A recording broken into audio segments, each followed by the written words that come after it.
What's up, guys? Welcome. Lauren Pritchard doing a quick stream on this Saturday. I'm exhausted. It's hot. The AC went out in the car. The compressor is broken. And interestingly enough, this past week was the busiest week I've had since last year. It's like May and June, virtually feeling like a part-time employee because my schedule is open. I make my own hours, but it's wide open.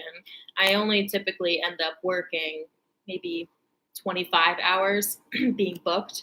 I'm a hairdresser. This week, it was like so weird, you guys. Like, just these behavioral phenomenons are so weird. There will be like virtually nobody for 2 months. It was like that. It was like there was no extra money for like 2 months. And then just in 1 week, I'm like a full-time employee. The behavioral phenomenons are so interesting. It's like the Holy Spirit or AI, some kind of singularity. There's some vibe that everyone's on the same wavelength. It's strange. So I'm exhausted. It's like a shock to the body, really. It's physical labor. The house is a mess. It's crazy. But I wanted to get a little nest egg because my brother is having surgery at the end of September. So I booked a house sitter and I plan on going there. My dad's going to get me a ticket, but that means I will want to have rent paid for October and rent paid for the salon. So, and then the car breaks down, Yeah, I have an older brother. He's really cool. Nice guy. So, but today was such an abrasive day. Like from last night, Athena, she ran away with her boyfriend and she rolled in a pile of cow manure like she loves to do. She's a big white dog, big Pyrenees. And so I was like, all right, well, she's obviously staying out overnight, which she usually does. She stays outside overnight while it's cool enough. She would like to be outside all the time, but it's too hot. And then this morning I wake up, it's like I'm tired. I got to get up early for work. I got to get up extra early because I got to hose the dog down to bring her in. It's like that. And then, like driving to work with no air conditioning. And then work was, I booked my own schedule. None of this is complaining, but it was just a very abrasive day.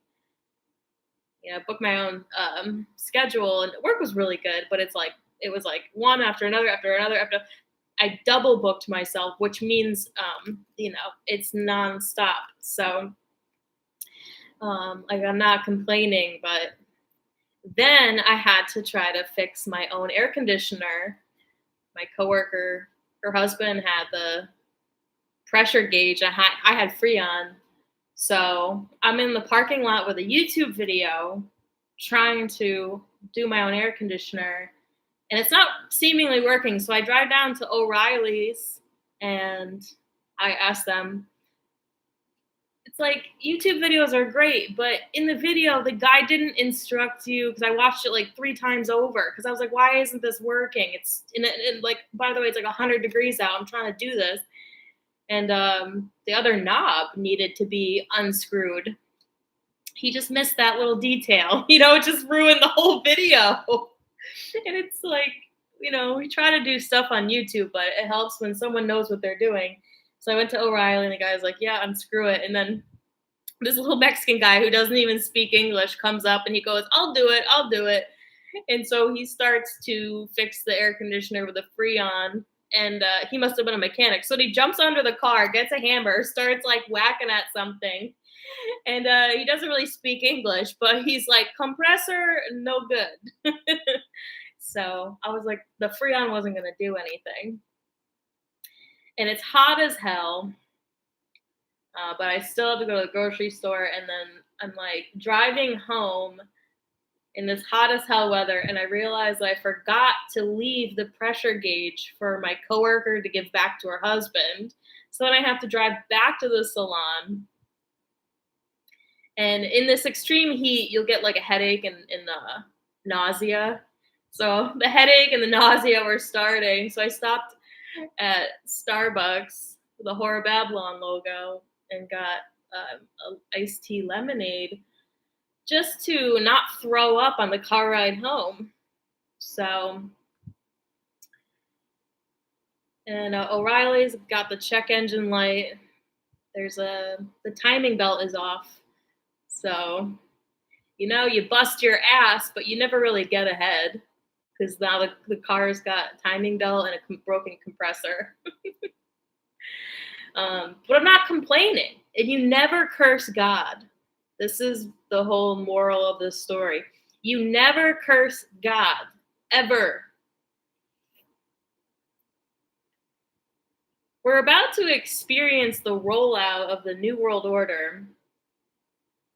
My guess is from any moment now until like by 6 months from now, it should have happened in a very big way, And people are going to be going through, and people are already starting to go through such hardships that they're really cursing God. So I get my news from TikTok. I look and I see what's going on in the world because my algorithm, based on the things I like and the things that I'm interested in, it's always Christian content. It's always like news, weather related, people, sharing testimony of God. And then I also want to hear people saying real stuff that's going on around them or in their lives. Like, this is the best way to get the news.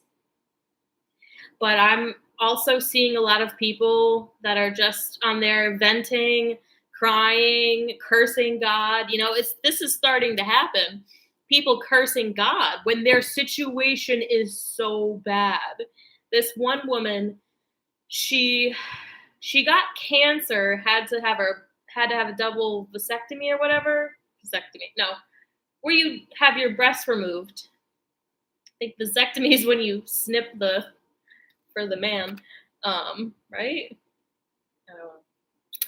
Anyways, she had to have her breast removed, had cancer, had to have her breast removed, and is behind 3 months in rent. She's a single mom. I think her husband's like not around. A lot of these videos of these women, the husbands are not around. Even the Christian women, husband went to jail. This other woman who was a nurse, her husband went to jail. This woman, husband's not around. Like, men are so messed up. Men are so screwed up in this world. This is why I don't count on it. I'll be single until I die. I will not settle for these men, but it's a new day. It's a new understanding. There's a new awareness. And, good women have just polarized to terrible men. And now they're like single mothers with 4 kids, right? The girl gets, this one girl, she got cancer and then 3 months behind on rent. And then the night before, her daughter committed suicide. She didn't succeed. So the woman just in her car, like venting and crying because the daughter's suicide was like something that like just sent her over the edge. And then she starts freaking out, screaming, cursing God. And I was like, oh no, like that's not going to help you. Never curse God. I did an objective Bible study of the rollout for the Mark of the Beast, and I could lose some followers here, but I don't care. This is what I truly believe. I think that there's this I think there's this Christian propaganda that the Antichrist is so evil. Listen, he's not your Antichrist. If Jesus is your God, mediator to God, he's not your Antichrist. So, man of sin, man of lawlessness. Yeah, he's going to be above the law. Man of sin, that I would need to understand more because That is one thing I do not understand. He can commit murder without any karmic return. That's the mechanism of Satanism, white Satanist, Saturn. He can kill people without getting any kind of karmic return because he's implementing God's wrath. That's the whole point. So the man of sin, murder, yeah, is going to be his sin, apparently. But no, lust is not going to be in the air because people are going to be so stressed out. There will be no more lust because there will be no more whore of Babylon. There will be no witchy spirit. All these women just cursing word curses over your life. I had women speaking word curses over my life this week, and I was like, wow, I haven't seen that in a while. Interesting. We'll let you bask in awkward silence. I'm just going to leave you in awkward silence. I'm going to let that be a you problem, not a me problem. You don't speak word curses over my life. Crazy. It's like they have such a culture of death and like despair.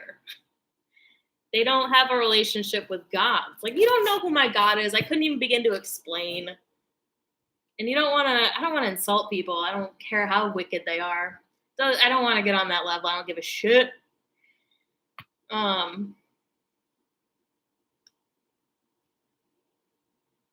So my objective study of the New World Order and the Mark of the Beast was so, I mean, some people really don't resonate with Jesus. They're biologically too far gone. You know, maybe their families landed here from Mars a couple generations back and they don't know that. Maybe they're Martians. Maybe they're all juiced up with too many, DNA altering things. Maybe they stem from Nephilim, right? Maybe they're the sons of Lucifer, the prodigal sons. A lot of people are not bad people, but they do not resonate with Jesus for whatever reason. They'll have to take the mark of the beast. And then after the New World Order is all said and done, the Christian persecution is all said and done, all the Christians are going to have to die for their faith, go straight to heaven. Why would you want to stay here? This is what's going to be so interesting and strange is the world is already so bad, right? People already want to unalive themselves at a rapid rate and a climbing rate. But like the world is going to be even worse. The world's going to be so bad. Why wouldn't you want to die for your faith? Christian persecution, it's like an oxymoron. They're doing you a favor. There's going to be famine. The weather is so terrible. The weather is like extreme. It's getting worse. Famine and just why stick around? If you're not going to take the mark, go take the fall. Go to heaven. It's what's going to be so weird is going to be these people who like profess Christ, but they're going to want to stick around in this terrible, horrible world. It's going to be like crazy.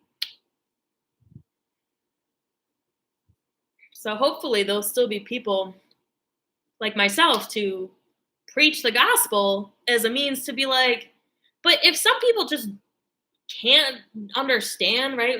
When their circumstances are so terrible that they want to curse God, it's really hard to make somebody understand when they really have it in their head that the reason they're suffering is because God's not helping them.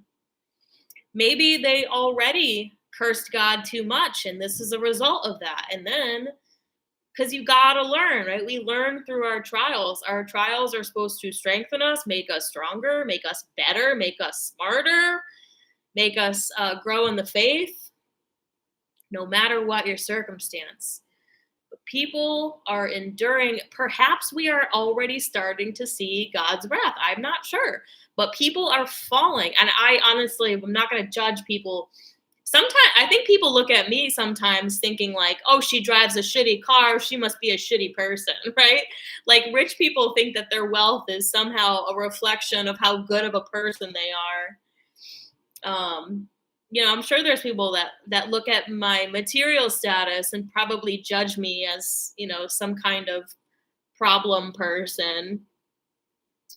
But I don't look at other people going through trials as like it's their fault. But when they curse God in the midst of trials, it sort of makes me wonder if God is really delivering his wrath now, because he's definitely redeeming, like, sorry, he's definitely, like, quick karma is coming to the witch. The whores of Babylon, bitches that speak word curses, mean bitches. He's definitely like making them go nuts, like crazy fast. Like their karma is being returned super fast.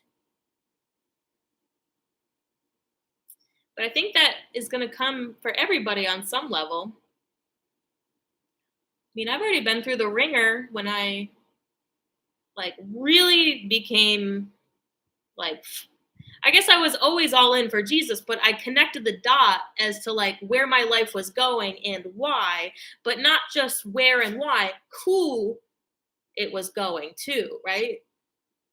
There's the it's like life is not a where, it's a who. And the who is Jesus Christ.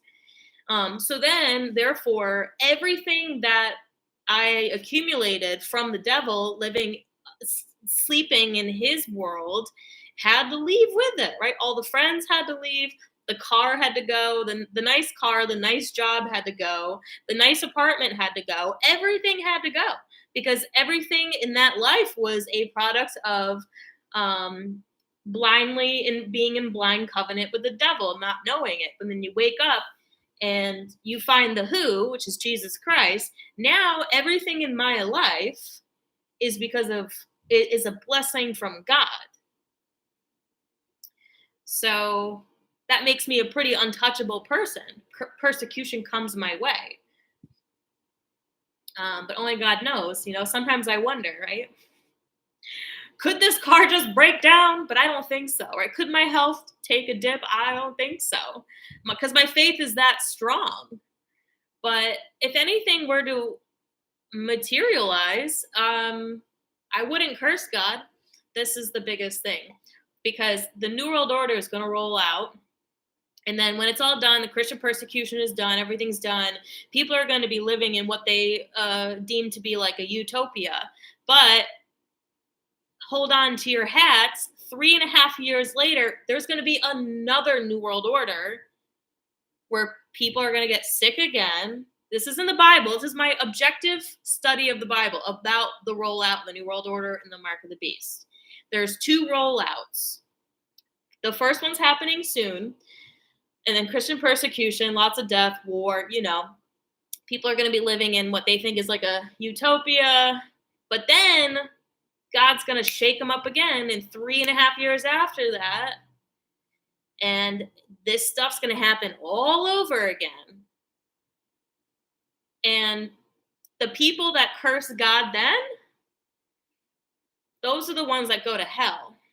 They go into the lake of fire. Because all this stuff's going to happen again. People thought you could just take the mark of the beast and just live, with your freedom to buy and sell. But don't lose the faith. Don't think your ass is covered, because Jesus has not come back yet.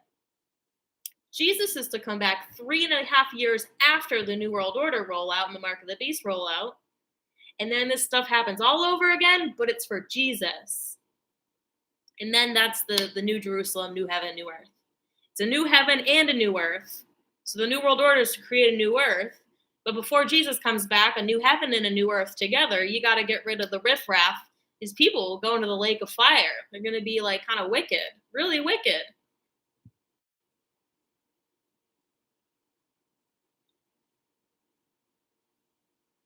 That's my objective study of the Bible. So don't ever curse God. Never curse God. I'm going to change the title to that. No matter what you do, don't ever curse God. It's the worst thing you can do for yourself in times of trial. I mean, the worst thing you can do ever, because it's just rude. It's ignorant.